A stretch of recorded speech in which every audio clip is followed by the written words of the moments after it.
नमस्कार साथियों, आप सभी का सिनर्जी आईएएस के यूट्यूब चैनल पे बहुत स्वागत है। दोस्तों, आज हम हमारे ये लेक्चर में हिस्ट्री की इम्पोर्टेंस एचसीएस के एग्जाम में देखेंगे, क्योंकि हिस्ट्री दोस्तों हमारा कहना तो ये है कि विदाउट हिस्ट्री आप ये एग्जाम कभी भी पास नहीं कर पाएंगे। ये सिर्फ मैं स्टेटमेंट नहीं दे रहा हूँ, इसको मैं डेटा से जस्टिफाई करूंगा दोस्तों।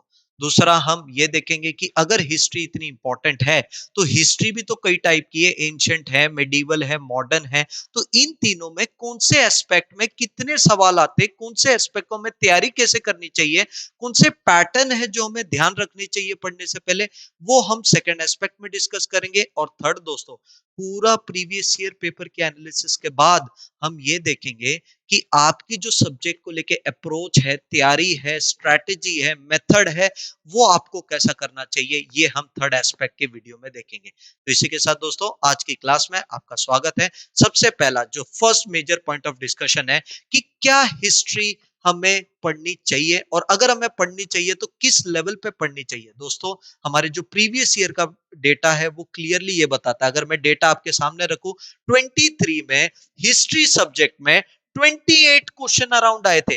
यही अगर मैं 22 में आता हूं तो क्वेश्चन आ जाते 27। यही हम अगर 21 में देखते हैं तो ये क्वेश्चन हो जाते 27। दोस्तों, एक चीज क्लियर है, आप एचसीएस के प्रीवियस ईयर पेपर उठा के देख लो, कितने भी आप सब्जेक्ट देख लो, पॉलिटी देख लो, इकोनॉमी देख लो, एनवायरनमेंट देख लो, ज्योग्राफी देख लो, हरियाणा जीके देख लो, कोई भी सब्जेक्ट आप देख लो, उनकी जो एवरेज है वो 16 टू 17 क्वेश्चन आते हैं। यही अगर आप हिस्ट्री पे आ जाते हो तो क्वेश्चन अराउंड एवरेज हो जाते हैं 27 28। तो फ्रेंड्स, एक चीज हमें क्लियर है कि अगर हमें एचसीएस एग्जाम क्लियर करना है तो सबसे मेन चीज है, विदाउट हिस्ट्री हम क्लियर नहीं कर पाएंगे। दूसरा खास बात ये दोस्तों कि जो लोग हैं वो हिस्ट्री अच्छे से पढ़ते नहीं, लोगों को ये पता ही नहीं कि हिस्ट्री को पढ़ना कैसे। आधे से ज्यादा जब एग्जाम में बैठते हैं, जब हिस्ट्री का पेपर देखते हैं तो बोलते हैं कि ये तो हमने कभी जिंदगी में सुना भी नहीं। एक्चुअल में ऐसा नहीं है कि आपने अगर नहीं सुना तो वो एग्जिस्ट नहीं करते। ये लगभग हमारे बहाने रहते हैं कि हम ये चीज हम पढ़ नहीं पाए, या फिर एचसीएस कुछ भी उठा लेता है। ऐसा नहीं है। एचसीएस अगर वो पूछता है तो सिलेबस के हिसाब से पूछता है और एक पैटर्न के हिसाब से पूछता है। तो ये जो थर्ड एस्पेक्ट है, इस पे हम और डिटेल में डिस्कस करेंगे। अगर मैं सबसे पहले एक चीज हमें क्लियर है जो मैं बोलना चाहता हूं, 1/3 ऑफ एग्जाम सिर्फ हिस्ट्री से आ रहा है। यही अगर हम देखेंगे कि विदाउट हिस्ट्री ये एग्जाम पास नहीं हो सकता। और याद रखना, जब कोई एक सब्जेक्ट का ज्यादा वेटेज होता है तो ये हमारे लिए फायदा होता है। क्यों? क्योंकि हमें पहले ही पता होता है कि जो एचसीएस है वो एग्जाम को ज्यादा पूछेगी। जब हमें पता है कि सब्जेक्ट ज्यादा पूछेगी तो हमारी जो तैयारी होनी चाहिए उसमें 1/3 हमारा टाइम हमेशा हिस्ट्री में लगना ही चाहिए, क्योंकि जो एग्जाम की वेटेज है स्पेशली हिस्ट्री पोर्शन को लेके वो बहुत ज्यादा है। तो नंबर वन, हमें एक चीज क्लियर है कि अगर हमें ये एग्जाम क्लियर करना है तो हिस्ट्री के साथ हम कॉम्प्रोमाइज नहीं कर सकते। नंबर टू, अब ये जानना पड़ेगा, मान लिया हिस्ट्री जरूरी है, बट अगर हिस्ट्री जरूरी है तो कौन से एस्पेक्ट से कितने सवाल आते हैं। यही मैं आपको पिछले 3 साल के पेपरों की एनालिसिस आपके लिए लाया हूं, क्योंकि आप सभी को पता है 2020 में जो सिलेबस है, जो पैटर्न है, वो चेंज हो गया था। 2020 के बाद आज का जितना भी, भले सिलेबस आज चेंज हो गया है बट अभी भी सिलेबस लगभग वही है जो पहले। यही अगर हम 21 22 23 देखें, ये 3 साल के पेपर इतने क्रूशल है जो हमें ये बता देंगे कि हिस्ट्री में हमें अप्रोच कैसे करना है। अगर मैं देखूं आपके सामने, अगर मैं 23 का अगर पेपर आपको रखूं तो 23 एचसीएस के क्वेश्चन पेपर में एंशिएंट हिस्ट्री में 7 क्वेश्चन आए थे। यही अगर मैं आपके सामने यही मैं अगर आपके सामने मेडिवल हिस्ट्री लेके आता हूं तो मेडिवल हिस्ट्री में 16 क्वेश्चन आए थे। वापस नोट करना, 7 क्वेश्चन हिस्ट्री में, 16 क्वेश्चन मेडिवल में। प्रॉब्लम क्या होती है ना, आधे से ज्यादा जो स्टूडेंट्स है वो यूपीएससी का भी एग्जाम देते हैं, वही एचसीएस का भी देते हैं। जनरली उनको आदत है कि एंशिएंट हिस्ट्री ज्यादा पढ़नी या फिर मॉडर्न हिस्ट्री ज्यादा पूछनी। इसकी वजह से क्या होता है, जब वो एग्जाम देने जाते हैं उनको बहुत बड़ा शॉक लगता है, क्योंकि जो मेडिवल हिस्ट्री है वो यूपीएससी में इतनी पूछी नहीं जाती। बट यही अगर आप एचसीएस में आ जाते हो तो आधे से ज्यादा जो मेडिवल हिस्ट्री का पोर्शन है, 16 क्वेश्चन आ रहे। मतलब इसका है कि 50% से ऊपर जो हिस्ट्री में सवाल आए वो सिर्फ मेडिवल हिस्ट्री से आए। यही अगर हम मॉडर्न हिस्ट्री को देखते हैं ध्यान से तो सिर्फ 4 क्वेश्चन। आप आधे से ज्यादा स्पेक्ट्रम पे स्पेक्ट्रम पढ़ रहे हो, मॉडर्न हिस्ट्री पे मॉडर्न हिस्ट्री कर रहे हो। बट यही अगर हम 23 का पैटर्न देखते हैं तो इसमें 4 सवाल आते हैं। इसका मतलब ये है कि हमारे जो स्टूडेंट्स हैं आधे से ज्यादा उनकी हिस्ट्री स्ट्रेटेजी में वो सिर्फ मॉडर्न हिस्ट्री पढ़ते हैं, वो मेडिवल हिस्ट्री पे ध्यान नहीं देते, और एंशियंट तो थोड़ी बहुत कर भी लेते हैं। मेडिवल हिस्ट्री ऐसी है कि वो बुक देखते भी नहीं। यही चीज को शौक आया था 23 के, इसके लिए बोला जा रहा था कि 23 का जो एचसीएस पेपर है सबसे डिफिकल्ट है। पेपर डिफिकल्ट नहीं था, डिफिकल्ट ये था कि आपने मॉडर्न हिस्ट्री पे फोकस किया, और जो क्वेश्चन थी वो आई मेडिवल हिस्ट्री की, जिसमें 16 क्वेश्चन अराउंड आ गए।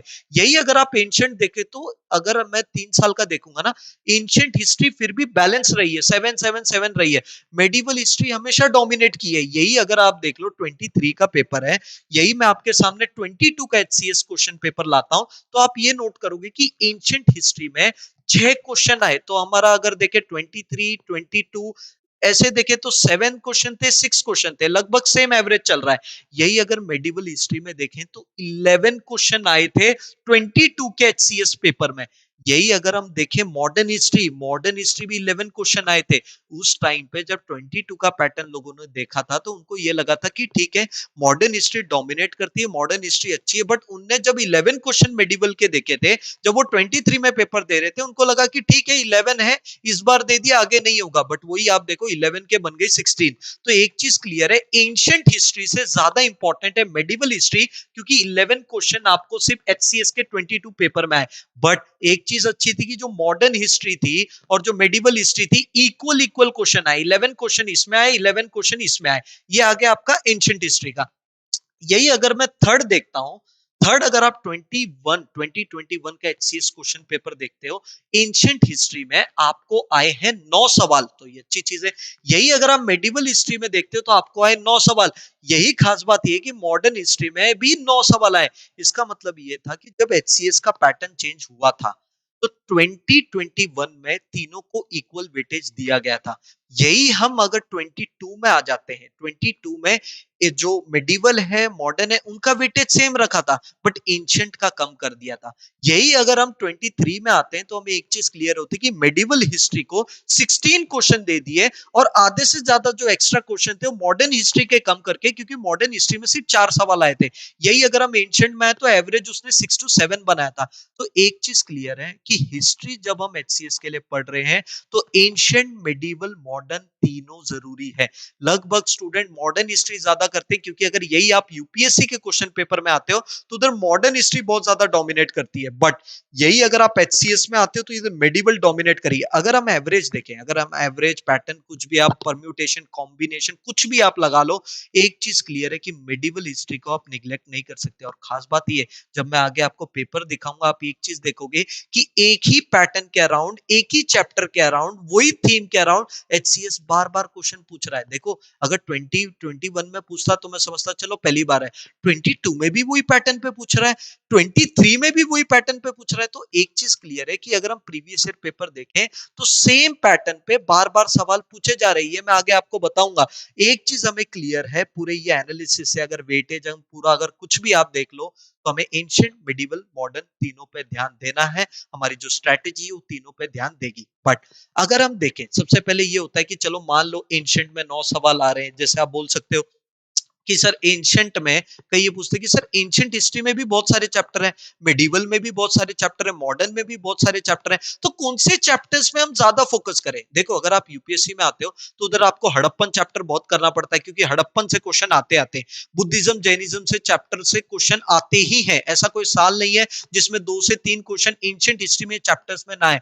बट यही अगर आप आते हो एचसीएस की एंशियंट हिस्ट्री में तो इधर हर चैप्टर से स्पेसिफिक अमाउंट, मतलब लगभग सबको इक्वल वेटेज दिया गया है। इसके लिए हमें एक चीज क्लियर होती है कि एंशियंट हिस्ट्री में हड़प्पन सिविलाइजेशन उतना ही इंपॉर्टेंट चैप्टर है जितना ही वैदिक सिविलाइजेशन है, उतना ही इंपॉर्टेंट है जितना चंद्रगुप्त मौर्य का है, मौर्य डायनेस्टी का चैप्टर है, उतना ही इंपॉर्टेंट है जितना सतवना डायनेस्टी है। तो एक चीज क्लियर है पूरे पैटर्न के बाद, क्योंकि मैंने पूरे आपके क्वेश्चन पेपर एक एक क्वेश्चन को एनालाइज किया है कि कौन से सोर्स से आ रहे हैं, कौन से चैप्टर से आ रहे हैं।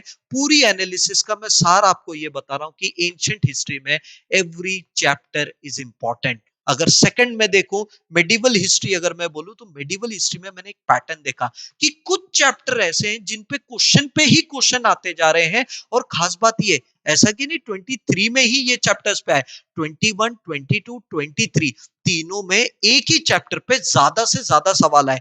यही अगर मैं आपको एग्जांपल दूं भक्ति और सूफी मूवमेंट का, भक्ति एंड सूफी मूवमेंट आपको पता है, ये हम पढ़ते हैं मेडिवल हिस्ट्री में। अगर ये मूवमेंट आप ध्यान से पढ़ोगे, 3 सालों में जो जो संत थे जिसने भक्ति मूवमेंट किया, जो भी सेंट थे सूफी में, जो भी उनके जो भी सेंट थे, उनके बारे में काफी सवाल आए कि ये सेंट थे, इनने ये बुक लिखी, इनका कंट्रीब्यूशन क्या था, ये इधर से थे, ये कौन सी लोकेशन से, कंटिन्यूसली इन चीजों पे सवाल आया था। इसका मतलब क्लियर है 3 साल में कि भक्ति और सूफी सेंट वाला जो मेडिवल हिस्ट्री में चैप्टर है वो सबसे जरूरी है। यही अगर हम सेकंड देखते हैं सल्तनत, जो दिल्ली सल्तनत वाला चैप्टर है, स्पेशली उसके सोशल स्ट्रक्चर हो जाए, उसके पॉलिटिकल स्ट्रक्चर हो जाए, एडमिनिस्ट्रेटिव स्ट्रक्चर हो जाए, इसको लेके सवाल 3 साल लगातार आए। यही अगर हम देखते हैं टेम्पल आर्किटेक्चर को लेके, क्योंकि लगातार टेम्पल से सवाल उठाए जा रहे हैं कि विरूपाक्ष टेम्पल अगर कृष्णदेव राय ने बनाया था तो कब बनाया था, बनाया था तो उसका पवेलियन कब बनाया था, तो ऐसे भी सवाल काफी आए। तो एक चीज क्लियर है, मेडिवल हिस्ट्री का अगर हम पोर्शन देखते हैं तो उसमें कुछ चैप्टर ज्यादा डोमिनेट हो रहे हैं। इसका मतलब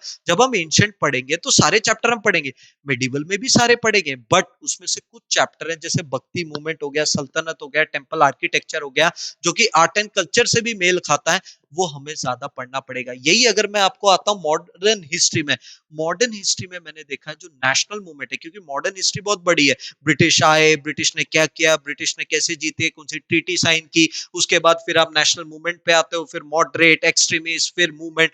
एक मैंने चीज देखी, ऑब्जर्व की कि नेशनल मूवमेंट में सबसे ज्यादा क्वेश्चन जो हमारी मॉडर्न हिस्ट्री का जो सेक्शन है एचसीएस में सबसे ज्यादा वो आता है। तो एक चीज हमें क्लियर है कि एंशिएंट हमें सारा पढ़ना है, मेडिवल भी सारा पढ़ना है, बट इसमें जो कुछ पोर्शन है वो हमें बहुत ज्यादा पढ़ना है।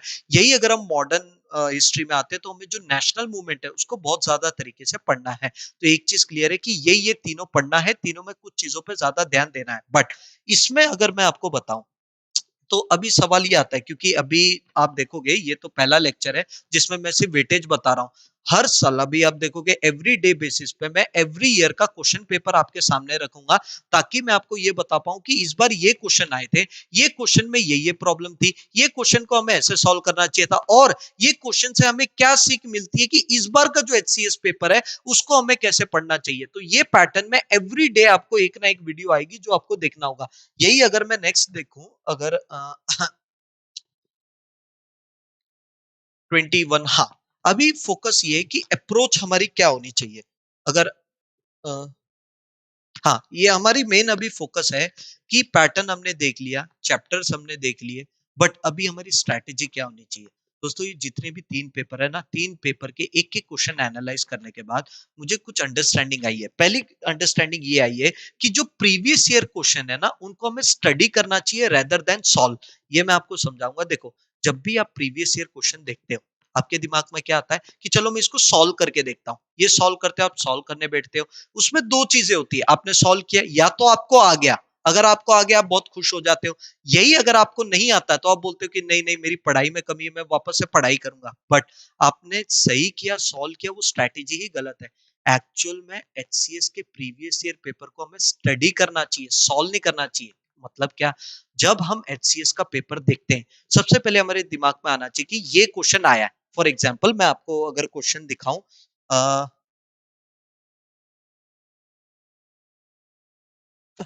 अगर आप देखोगे ये क्वेश्चन आया था, ये 2023 में क्वेश्चन आया था। अगर मैं ये क्वेश्चन आपके सामने देखता हूं तो इसमें लिखा है कंसीडर द फॉलोइंग पेयर।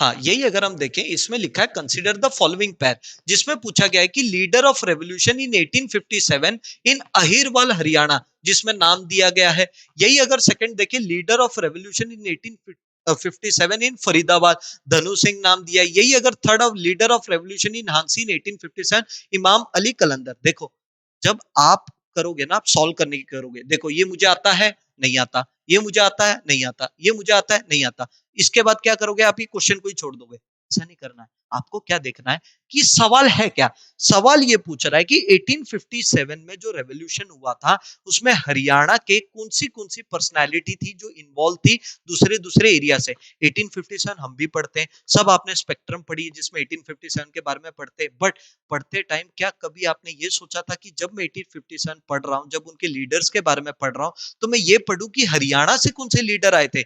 ये तो आपने पहले नहीं सोचा था। जब आप ये क्वेश्चन देखोगे ना, उसके बाद आप अपने स्पेक्ट्रम की जो भी है, आपके जो भी मॉडर्न हिस्ट्री के नोट्स है, जब वो नोट्स उठाओगे या एनसीईआरटी रीड करोगे, आपका दिमाग एक चुंबक और मैग्नेट बन जाएगा। आपका दिमाग क्या करेगा, जब भी एनसीईआरटी पढ़ रहे होंगे, जब भी अपनी बुक पढ़ रहे होंगे, आपके दिमाग में यही सवाल आना चाहिए कि भाई इसमें हरियाणा का लीडर कौन है, क्या हरियाणा में इसका क्या हुआ, नॉन कॉपरेशन मूवमेंट अगर हुई, सिविल डिसोबीडियंस मूवमेंट हुई, उसमें हरियाणा में कौन मेन लीडर्स थे, और थे तो कौन सी डिस्ट्रिक्ट से थे, क्या क्या उनने किया था। क्योंकि अभी हमने एरिया के हिसाब से पूछा कि हांसी का कौन लीडर ऑफ रेवोल्यूशन था, यही फरीदाबाद का लीडर कौन था, अहिरवाल का लीडर कौन था। इससे पता है क्या है, जब आप ऐसे सोचने लगोगे ना, जब अपनी बुक्स को आप रिवाइज करने आओगे, तो आपका दिमाग वो सोचेगा जो एचपीएससी सोचता है। देखो ले दे के ये क्वेश्चन पेपर भी कुछ इंसानों ने ही बनाए। वो इंसान जब आपके लिए क्वेश्चन बना रहे थे तो बनाने से पहले उनने भी कुछ सोचा होगा।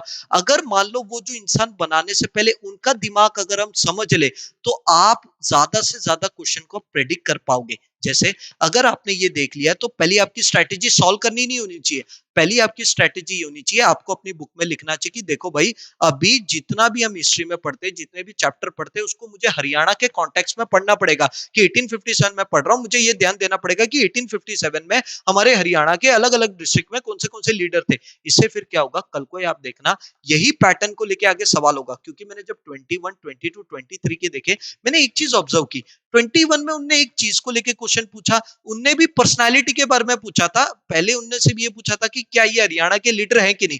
23 में उनने ये पूछ लिया जो हरियाणा के लीडर उनकी डिस्ट्रिक्ट भी बता दो।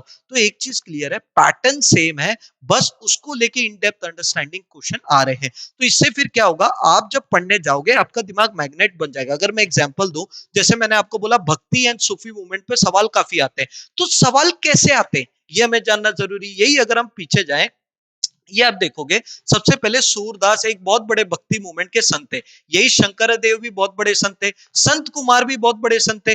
इसमें सवाल यह है कि जितने भी ये संतों हैं, इनने क्या कॉम्पोजिशन की, मतलब इनने क्या लिटरेचर लिखी, कौन सी बुक लिखी है। तो पूछा गया कि सूरदास ने सुर सागर लिखी थी कि नहीं लिखी थी, शंकर देव ने कीर्तन घोष लिखी थी कि नहीं लिखी थी, संत कुमार ने अभंगास लिखी थी नहीं लिखी थी।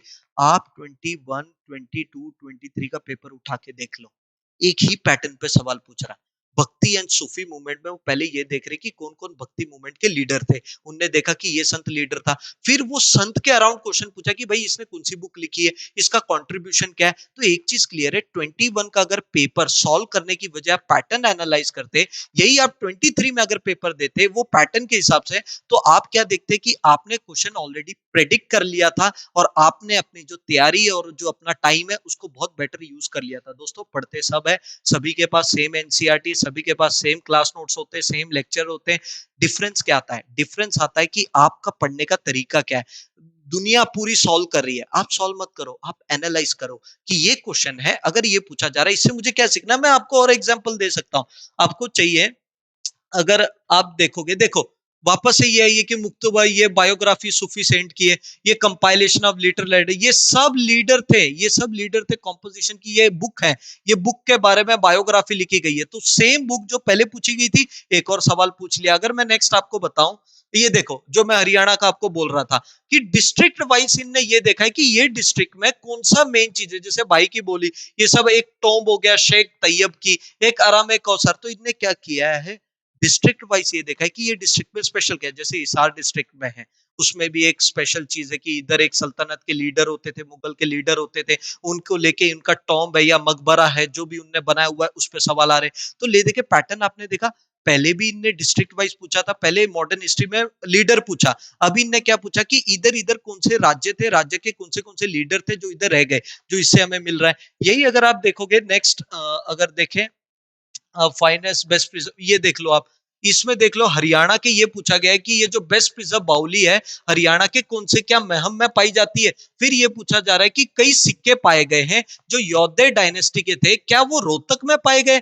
यही पूछा गया है जो इमेज ऑफ कार्तिकेय जो ललित साना में है, क्या वो खोखरा कोट से डिस्कवर की गई है। तो एक चीज क्लियर है, सेम चीजें बार बार पूछ रहे कि ये डिस्ट्रिक्ट में अगर ये आर्कियोलॉजिकल फाइंडिंग क्या इधर ही मिली है। तो ये पैटर्न को लेकर 22 में भी पूछा, 21 में भी पूछा। तो एक चीज पूरे इससे मैं ये प्रूव करना चाहता हूं, मैं ये चीज प्रूव करना चाहता हूं कि प्रीवियस ईयर पेपर को आपको स्टडी करना चाहिए सॉल्व की बजाय। आपको ये देखना चाहिए कि अगर ये सवाल आया तो क्यों आया, और अगर आया तो आप ये देखो कि कौन से चैप्टर में कौन सी चीज आई। जैसे सल्तनत सब पढ़ते हैं, आपको ये देखना है ठीक है ये सल्तनत में क्वेश्चन है, तो सल्तनत में भी क्या पूछ रहे, क्या वो सोशल स्ट्रक्चर के बारे में पूछ रहे, क्या वो पॉलिटिकल एडमिनिस्ट्रेटिव टाइटल के बारे में पूछ रहे। मैंने एक चीज देखी कि 21 में सोशल स्ट्रक्चर और पॉलिटिकल एडमिनिस्ट्रेशन पर सवाल आए थे, यही 23 में भी आए थे। तो इसका मतलब है कि सेम चीज को बार बार उठा के उसमें ही सवाल वो पूछ रहे हैं। इससे फिर क्या होगा, हम प्रेडिक्ट कर पाएंगे, वो कर पाएंगे। तो पहली हमारी स्ट्रेटेजी ये होनी चाहिए एचसीएस एग्जाम को लेके,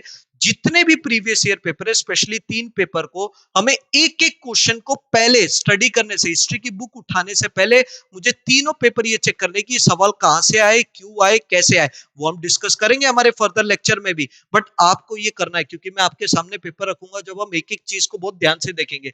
फिर दूसरा ये है कि NCERT is the king but requires different strategy. जब मैं ये पेपर देख रहा था ना तो मैं ये सोच रहा था भाई ये सवाल आए कहां से। मैंने एक चीज देखा, हर जो सवाल आए हैं उसको लेके एक लाइन एनसीईआरटी में पाएगी पाएगी, मतलब अगर 3 ऑप्शन है तो वो जो एक लाइन थी वही टॉपिक को लेके वो एनसीईआरटी में मेंशन है। बट प्रॉब्लम क्या होती है, जब हम सिर्फ एनसीईआरटी पढ़ते हैं तो हम वो एक लाइन पढ़ लेते हैं फिर दूसरी लाइन पे चले जाते हैं। ऐसा नहीं करना है, हमें एनसीईआरटी के हर वर्ड को तवज्जो देनी, इंपॉर्टेंस देनी। अगर उसमें कृष्ण देव राय के बारे में लिखा है कि कृष्ण देव राय बहुत अच्छे राजा थे, आपको क्या करना है, आपकी जो दूसरी बुक है, जो मेन बुक है, जो जैसे मान लो मॉडर्न हिस्ट्री में स्पेक्ट्रम हो गई, एंशिएंट में आपकी आर एस शर्मा हो गई, आपको वही आर एस शर्मा में जाके कृष्ण देव राय के बारे में और ज्यादा पढ़ना है। जैसे मेडिवल है तो सतीश चंद्र में, तो सतीश चंद्र में आपको और डिटेल में देखना पड़ेगा कि इसको लेके और क्या क्या जानकारी है। मतलब अगर कोई भी नाम मेंशन है, कोई भी पर्सनालिटी मेंशन है, कोई भी टॉपिक मेंशन है, तो उसको बहुत डिटेल में आपको आगे जाके करना पड़ेगा। तो नो डाउट आपकी स्ट्रैटेजी कोर सोर्स रहेगी, जो एनसीईआरटी है वो आपकी कोर स्ट्रैटेजी रहेगी। एनसीईआरटी के word to word, line to line हमें अच्छे से पढ़ना है, क्योंकि फैक्ट लगातार पूरी की पूरी लाइन उठा के सेम टू सेम लाइन वो चिपका देते हैं। तो ये हम आगे भी दिखाएंगे, but NCERT is the king. आपका जो सोर्स है वो एनसीईआरटी होना चाहिए। और एनसीईआरटी में भी कई बोलते हैं सर न्यू करें ओल्ड करें, न्यू करना। अगर आपके पास टाइम है तो ओल्ड करो तो बहुत अच्छा है, बट अगर आपके पास ऑप्शन है कि न्यू और ओल्ड में कौन सी करनी है, विदाउट डाउट आपको न्यू करनी, क्योंकि सवाल आ रहे हैं न्यू से। और बात खास बात प्रॉब्लम क्या है कि जो न्यू एनसीईआरटी है वो एक स्ट्रक्चर क्रोनोलॉजी में नहीं पढ़ाती, वो सीधा हड़प्पन के बाद सीधा से कृष्ण देव राय भी चालू कर सकती है। बस ये इसकी प्रॉब्लम है। इसके लिए क्लासेस होती है जिसमें आपको एक सीक्वेंस में आप समझ आ जाता है, और अगर आपको पढ़ना है तो ओल्ड एनसीईआरटी में सीक्वेंस अच्छा आ जाता है, बस ये फायदा। बट क्वेश्चन न्यू से ही आते हैं तो आपको न्यू ही पढ़नी पड़ेगी। तो ये है कि NCERT is the king but require a different strategy. मतलब न्यू एनसीईआरटी पढ़नी है, उसकी लाइन टू लाइन पढ़नी है। अगर वो लाइन में पूरी जानकारी एनसीईआरटी में नहीं है तो आपको दूसरी बुक से वो जानकारी निकालनी है, क्योंकि वो वर्ड मेंशन है। आपको एग्जांपल देता हूं, एनसीईआरटी में मैंने देखा विरूपाक्ष टेम्पल को लेके एक इमेज है। अगर कोई दूसरा एनसीईआरटी पढ़ता तो वो टेम्पल देखेगा, भाई बहुत अच्छा टेम्पल है, बहुत अच्छा लग रहा है, बड़ा बड़ा टेम्पल है। हमें ये नहीं देखना है, वो विरूपाक्ष टेम्पल पे इमेज तो एनसीईआरटी में, बट वो विरूपाक्ष पे एचसीएस ने 3 साल लगातार सवाल पूछे। क्या पूछा, किसने बनाया, कैसे बनाया, कौन से पार्ट कब कब बनाए। ये चीज एनसीईआरटी में मेंशन नहीं थी, बट एनसीईआरटी में विरूपाक्ष टेम्पल था। तो जब एक वर्ड हमें विरूपाक्ष टेम्पल अगर दिख गया एनसीईआरटी में, अगर हम पहले ये देखेंगे कि क्या एनसीईआरटी में इसके बारे में पूरी जानकारी है, अगर नहीं है तो हमें और जानकारी हमारे क्लास नोट्स हो गए, वो हो गए, वो नोट से हमें और कंपेयर करनी है। तो जो कोर है वो स्ट्रैटेजी रहेगी, एनसीईआरटी रहेगी, बट उसको लेके हम थोड़ा डिटेल में जाना पड़ेगा। तीसरा अगर देखें, understand pattern you would thrive. मतलब ये, अगर आपने प्रीवियस ईयर पेपर का पैटर्न देख लिया है तो जब भी मेडिवल हिस्ट्री आप उठाओगे पहले भक्ति मूवमेंट आप पढ़ोगे। जब भी आप मेडिवल हिस्ट्री पढ़ाओगे, जब भी आप सल्तनत का चैप्टर उठाओगे, आप उसके एडमिनिस्ट्रेटिव टाइटल के बारे में पढ़ोगे, उसके अलग अलग शब्दों के बारे में पढ़ोगे। इससे पता है क्या होता है, टाइम हमारे पास लिमिटेड है, हमको स्मार्ट स्ट्रैटेजी रखनी है, स्मार्ट क्या बोलती है कि अगर ये चैप्टर है तो सिर्फ ये नहीं देखना है कि ये चैप्टर से क्वेश्चन आ रहे हैं, हमें ये देखना है कि ये चैप्टर में भी कौन से पार्ट से कितने क्वेश्चन आ रहे हैं। तो ये थर्ड कोर स्ट्रेटेजी है दोस्तों। तो ये तीन हमारी अप्रोच आ रही है प्रीवियस ईयर से। हमारी जो कंक्लूजन है वो ये है कि history is the most important subject, 1/3 उसका वेटेज है। दूसरा, प्रीवियस ईयर पेपर को हमें बहुत ध्यान से देखना है, मैंने एग्जाम्पल आपको बताया कि प्रीवियस ईयर पेपर को हमें स्टडी करना है, सॉल्व नहीं करना है। तीसरा, हमने ये बताया कि एनसीईआरटी किंग रहेगी, एनसीईआरटी से ही क्वेश्चन आते हैं। फिर जो वो पैटर्न हमें देखना है, जैसे आपके सामने मैंने एग्जांपल रखा था, वो एग्जांपल से आपको समझ आ जाएगा कि हमें पैटर्न देखना है रेदर देन उसको सिर्फ ये सॉल्व करने पे जाए। सॉल्व करना अच्छी बात है बट पैटर्न बहुत जरूरी है। तो इसी के साथ दोस्तों आप सभी का पेशेंटली सुनने के लिए बहुत बहुत धन्यवाद। Thank you.